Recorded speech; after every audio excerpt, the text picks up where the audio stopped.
नमस्कार, news world के खास कार्यक्रम इनसाइड राजतंत्र में आपका स्वागत है। मैं हूं उमेश निगम। इनसाइड राजतंत्र में हम बात करेंगे राजनीति और ब्यूरोक्रेसी के फैसलों की इनसाइड जानकारी की। खुलासा करेंगे कि आखिर इन फैसलों के अंदर के कारण क्या हैं। तो शुरू करते हैं खबरों की इनसाइड स्टोरी का सिलसिला।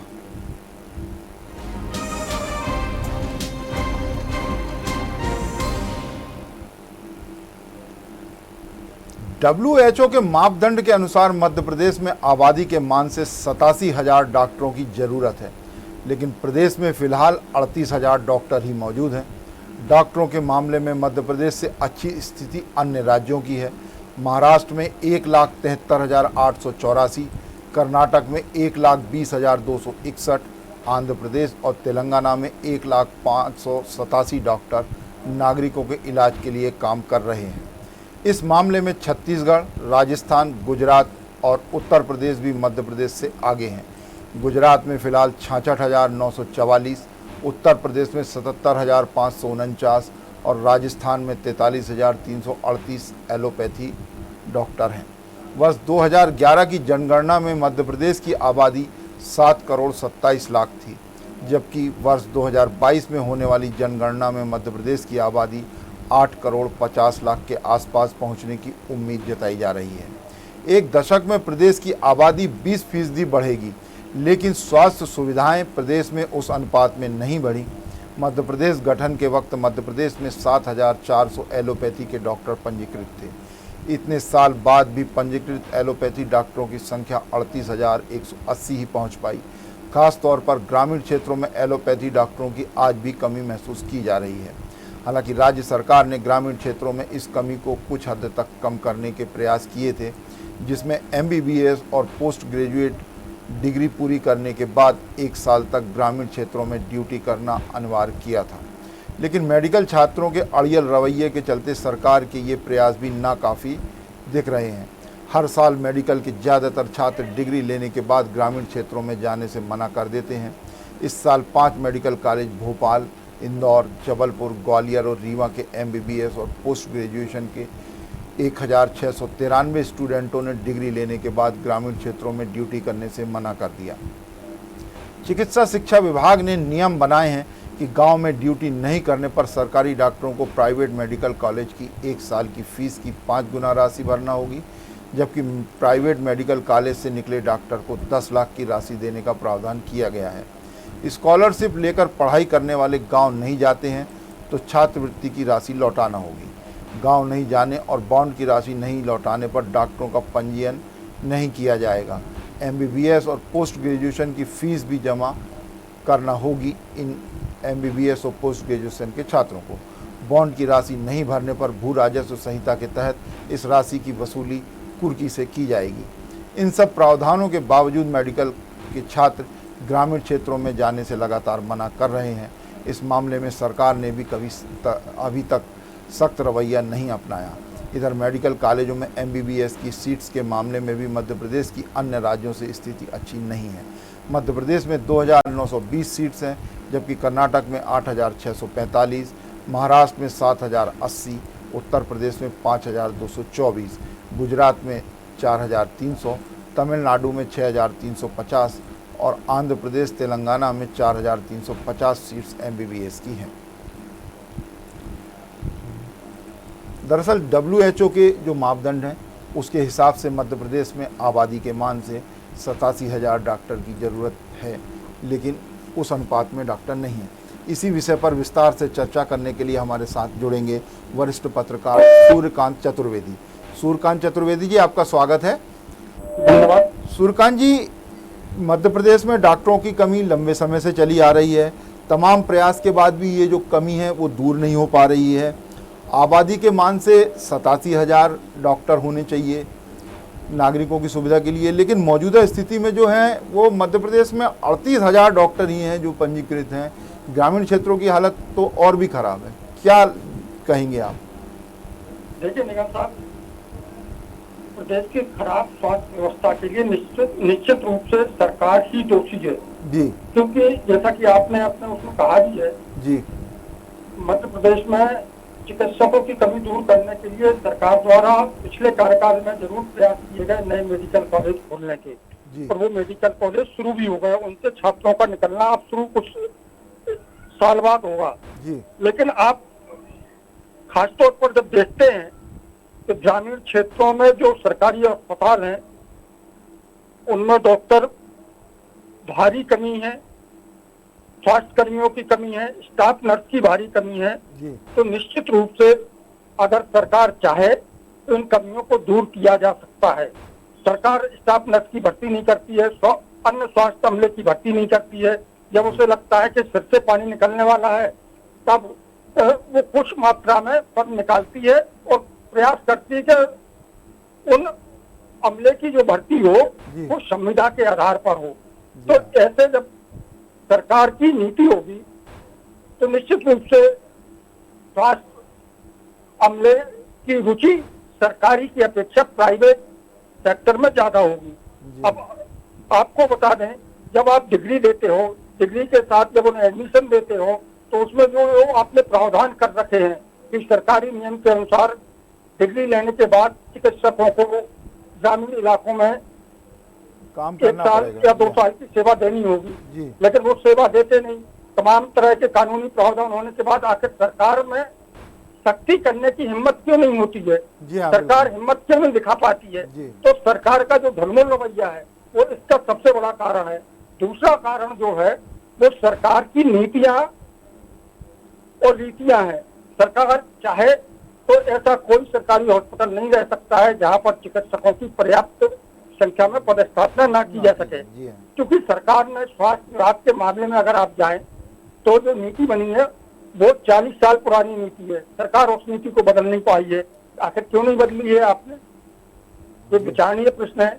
इसका मतलब है कि सरकार की मंशा नहीं है कि स्वास्थ्य सुविधाएं प्रदेश में अच्छी हो जी और स्वास्थ्य अमले की भर्ती हो और स्वास्थ्य से संबंधित जो भी लोग हैं वो सरकारी तंत्र में विश्वास रखें और उनका विश्वास बढ़े और वो उस तरफ आकर्षित हों। अब आप देखिए जी कि मध्य प्रदेश में 1980 के बाद से स्वास्थ्य विभाग के कर्मचारियों के लिए जो भर्ती नियम बने थे वो आज तक नहीं बदले गए हैं। यहाँ आखिर पुराने क्यों नहीं चल रहा बदले है। गए हैं? जी हाँ। और डॉक्टरों की बात की जाए तो डॉक्टरों को लेकर सबसे ज्यादा जो दिक्कत आ रही है, चिकित्सकों की ना तो पेंशन पॉलिसी आपने रिव्यू की है, जी। प्रमोशन का भी वही हाल है, साथ में वेतनमान को लेकर भी सरकार ध्यान नहीं दे रही है। अगर वही चिकित्सक प्राइवेट सेक्टर में जाते हैं, किसी प्राइवेट हॉस्पिटल में जाते हैं ज्यादा तो पेड उन्हें नहीं मिलता। सरकार की अपेक्षा कई गुना अधिक वेतन और भत्ते मिलते हैं। तो ऐसे में कोई व्यक्ति क्यों चाहेगा कि वो अपना आर्थिक नुकसान करके सरकारी उसमें जाए और तमाम तरह के दबावों का सामना करे और वहाँ पर नेताओं और आला अफसरों की मनमानी को सहन करे। जी हाँ। निगम साहब आप देखिए कि मध्य प्रदेश में के अलावा देश के अन्य राज्यों में भी वही होता है जो मध्य प्रदेश में भी हो रहा है। आईएएस और आईपीएस अधिकारी होते हैं तो उनकी पदोन्नति का मामला हो या अन्य तरह की सुविधाओं का मामला, पद रिक्त होता नहीं है और उन्हें पदोन्नति दे दी जाती है और उन्हें सारी सुविधाएं कई बार तो समय से पहले दे दी जाती है। जी तो इस तरह की जब स्थिति राज्य में होगी तो कैसे सुशासन आएगा, सुधार कैसे होगा, व्यवस्थाएं सुधरेंगी? आईएएस के मामले में तो ये कहा जाता है कि वो समय से पहले जी पदोन्नति में पा जाते हैं। जी हाँ, वो तो और रिटायरमेंट के पहले उनके आदेश जारी हो जाते हैं कि हाँ, और रिटायरमेंट के पहले ही तय हो जाता है कि किस आईएएस अफसर का कहाँ पर पुनर्वास करना है। जी हाँ। तो रिटायरमेंट के बाद भी वो किस तरह से सरकारी सुविधाओं का उपभोग करे उसको तय कर दिया जाता है। और आईएएस ही वो अफसर होते हैं, ऐसी सेवा के अफसर होते हैं जिनके हाथ जो प्रशासन का संचालन करते हैं, जो चाहे तो स्वास्थ्य सुविधाओं में भी सुधार कर सकते हैं। लेकिन इस वर्ग के अफसरों को सिर्फ अपने स्वयं की पड़ी रहती है किस तरह से उन्हें पदोन्नति मिल जाए, किस तरह से उन्हें अन्य तरह के सरकारी लाभ मिल जाए, स्वास्थ्य सेवाएं बिगड़े तो बिगड़े, क्योंकि उन्हें वो तमाम सुविधाएं हासिल होती है, वो एक बड़ा वेतन मिलता है, सारी सुविधाएं मिलती हैं, तो उनके पास तो पैसा होता है तो वो तो नहीं अस्पतालों में जाकर इलाज करा लेते हैं। सुरकान जी, ये अब डॉक्टरों की स्थिति तो जो है वो सब सामने दिख ही रही है। ऐसे में कोरोना की जो तीसरी लहर दस्तक देने वाली है, वैज्ञानिक भी बोल चुके हैं और केंद्र सरकार भी निर्देश में इस संबंध में जानकारी दे चुकी है। तो जो मध्य प्रदेश में तैयारियां हैं तीसरी लहर को लेके या कोरोना से आगे लड़ने के लिए, उसको क्या आप काफ़ी समझते हैं कि जो है या और ज़रूरत है, या सरकार ने जो तैयारियां थी उसको तीसरी लहर के अनुरूप कर लिया है कि आने वाले समय में उससे लड़ा जा सके? क्योंकि दूसरी लहर में अपन सभी ने देखा है कि किस तरह से अफरा तफरी मची थी जब एकदम से महामारी फैली, खासकर अप्रैल के बीच में और मई के बीच में, जो ये 15 अप्रैल से लेके 15 मई के बीच में जो दौर चला था, तो वैसी अफरा तफरी फिर ना बचे। तो उसके लिए आपको लगता है कि डॉक्टरों की, स्वास्थ्य सुविधा की, दवाइयों की और जो उपकरण हैं उन सब की पर्याप्त इंतजाम हो चुके हैं या अभी करने बाकी हैं? तो क्या हो पाएंगे जब तक, क्या कहेंगे? देखिए, सरकारी दावे तो हैं कि उन्होंने कोरोना इलाज के लिए, ब्लैक फंगस के इलाज के लिए तमाम तरह की जो दवाओं का उपयोग किया जाता है, लेकिन अपन ने ये भी देखा सुरकांत जी की ब्लैक फंगस में कितनी दिक्कत आई अभी दवाइयों को लेके और ये सारी चीजें। मैं बोल कह रहा हूँ, सरकार का दावा तो है कि उन्होंने पर्याप्त दवाओं का भंडारण कर लिया है, दवाएं खरीद ली है, स्टोरेज करके रखे हैं, अगर किसी लहर आती है तो इस तरह की कोई अफरा तफरी न मचे। लेकिन वर्तमान में जो हालात हैं उसमें समझी जा सकती है कि सरकार की तैयारियां किस तरह की चल रही है।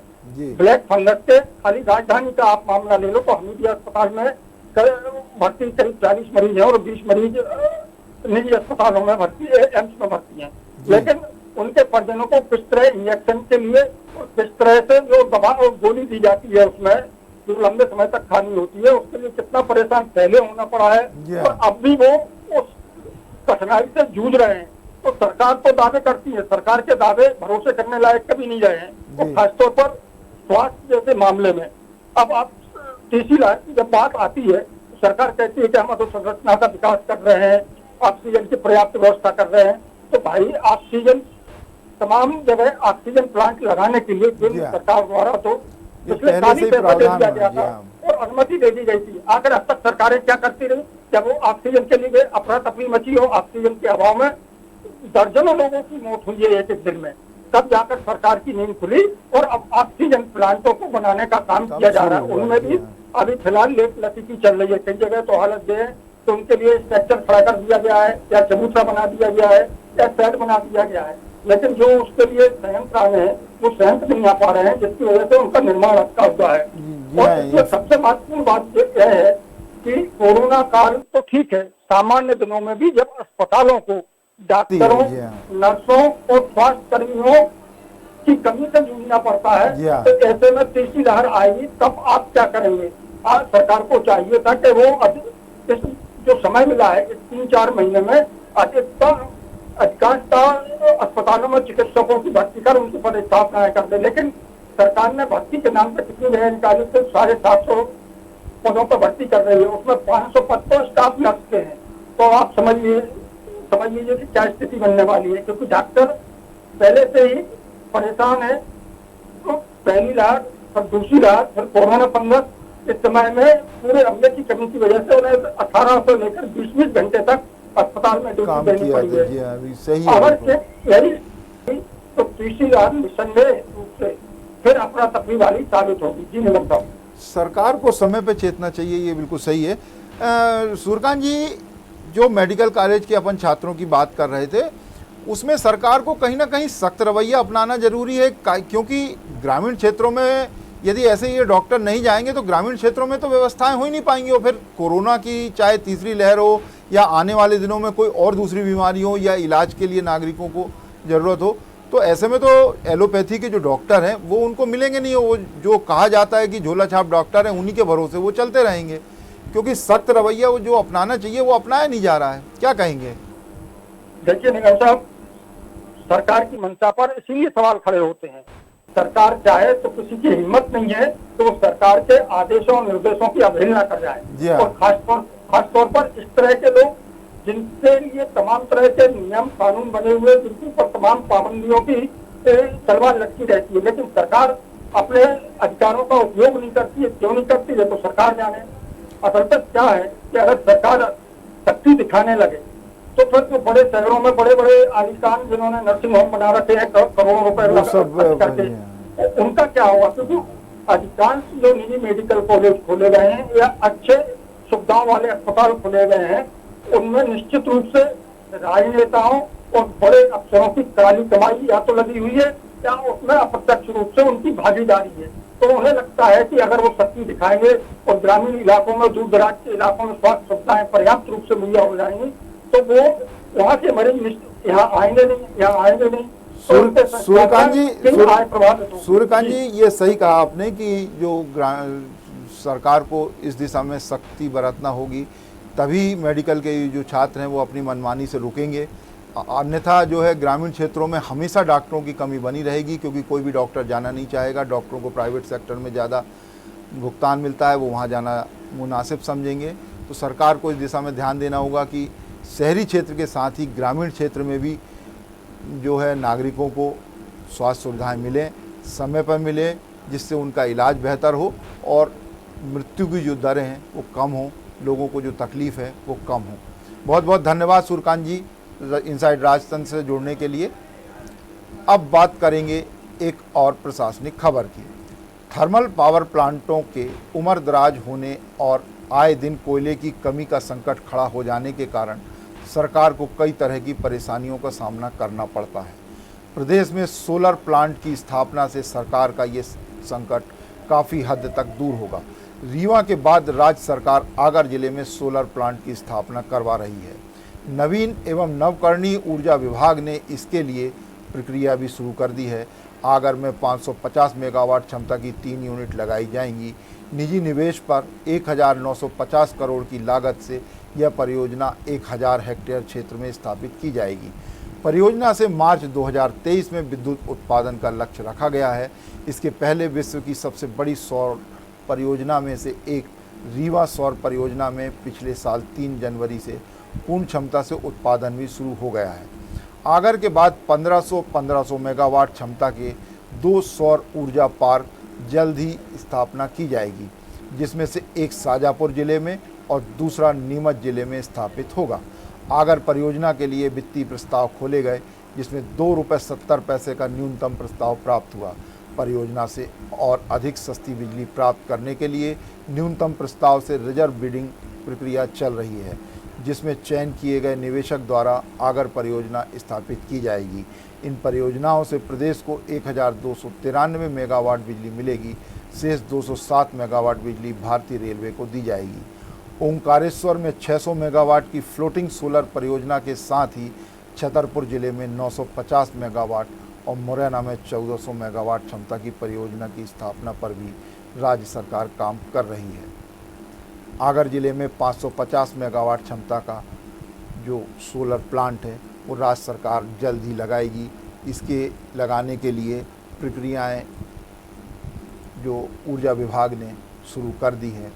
जल्द ही इसमें निवेशक तय करके ये योजना साकार रूप लेगी।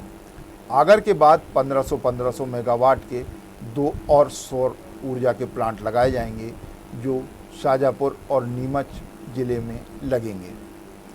निजी निवेश पर 1950 करोड़ की लागत से आगर परियोजना में ये सौर ऊर्जा का प्लांट स्थापित किया जा रहा है।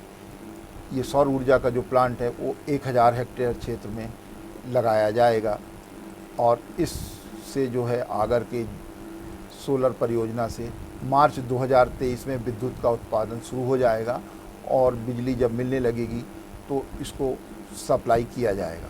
विश्व की सबसे बड़ी परियोजना मध्य प्रदेश के रीवा जिले में स्थापित की गई थी। इस परियोजना से उत्पादन पिछले साल से शुरू हो गया है।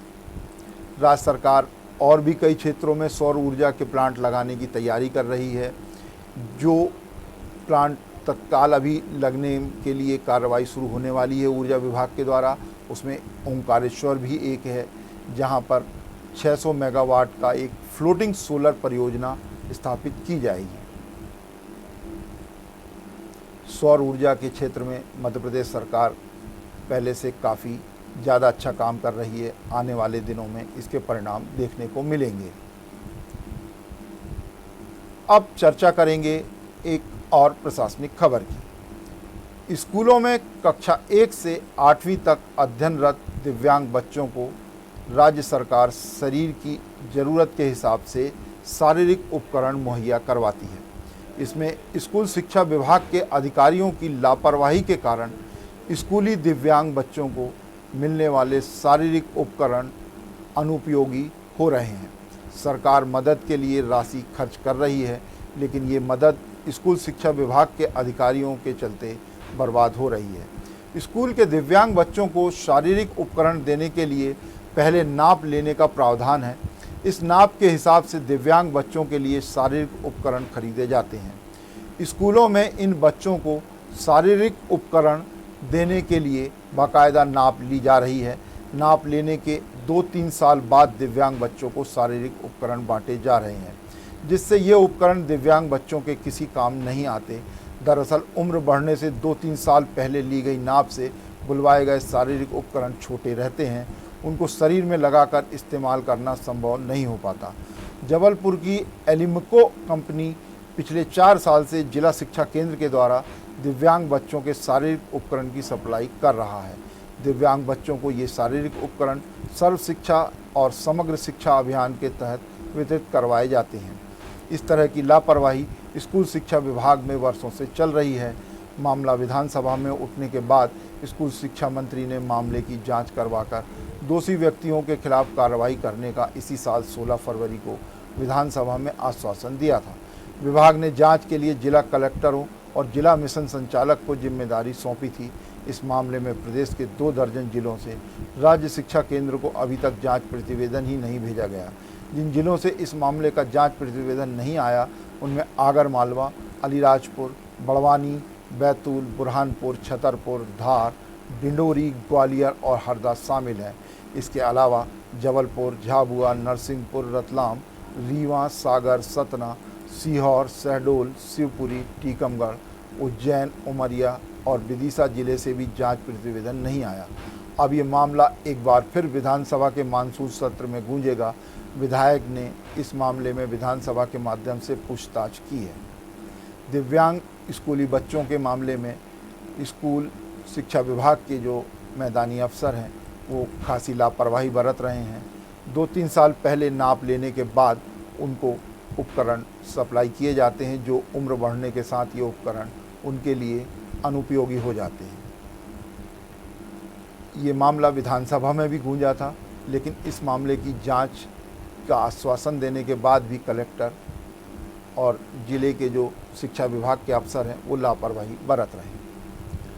अब बात करेंगे खास सेगमेंट चलते चलते की, जिसमें राजनीति या ब्यूरोक्रेसी के क्षेत्र में चर्चित प्रसंग की बात की जाती है। तो आज पुलिस महकमे से जुड़ा एक प्रसंग, बेहद रोचक प्रसंग, खासा चर्चा का विषय बना हुआ है। सूबे के एक जिले में पदस्थ 2 महिला अफसरों के बीच जमकर झगड़ा चल रहा। दोनों ही महिला अफसर पुलिस महकमे की हैं। एक जिले की पुलिस कप्तान है तो दूसरी उन्हीं के मातहत काम करने वाली एडिशनल एसपी हैं। पुलिस कप्तान और एडिशनल एसपी के बीच चल रहा विवाद आजकल खूब चर्चा में बना हुआ है। मज़ेदार बात तो ये है कि एसपी अपने पावर का पूरा इस्तेमाल कर रही हैं। सबसे पहले उन्होंने एडिशनल एसपी से सरकारी वाहन छीन लिया। इतना ही नहीं, पल पल की जानकारी लेने के लिए एडिशनल एसपी के पीछे पुलिस का खुफिया तंत्र भी लगा दिया। एडिशनल एसपी भी कहाँ पीछे रहने वाली थी। उनका जब भी एसपी से आमना सामना होता है तो उन्हें प्रोटोकॉल के तहत एसपी को सैल्यूट करना चाहिए, लेकिन विवाद इतना हद तक बढ़ गया है, जब भी उनका एसपी से सामना होता है तो वे प्रोटोकॉल ही भूल जाती हैं और एसपी को सैल्यूट भी नहीं करती हैं। ये विवाद डीजीपी तक पहुंच गया। दोनों महिला पुलिस अफसर के झगड़े के किस्से सुनने के बाद 16 साल पहले इसी तरह के एक घटनाक्रम की याद ताज़ा हो गई, जब राजधानी भोपाल के तत्कालीन एसपी पवन श्रीवास्तव का और उनके मातहत ड्यूटी करने वाली महिला डीएसपी के बीच विवाद चला था। दर्शकों की सुविधा के लिए बताते चलें कि जिस जिले की बात हो रही है वह महाराष्ट्र के बॉर्डर पर है। एसपी के पिता पूर्व ब्यूरोक्रेट और राजनेता हैं। इनसाइड राजतंत्र में आज बस इतना ही। कल फिर मिलेंगे राजनीति और ब्यूरोक्रेसी के कुछ नए फैसलों की इनसाइड स्टोरी के साथ। तब तक के लिए मुझे दीजिए इजाज़त। खबरों के लिए आप देखते रहिए न्यूज़ वर्ल्ड।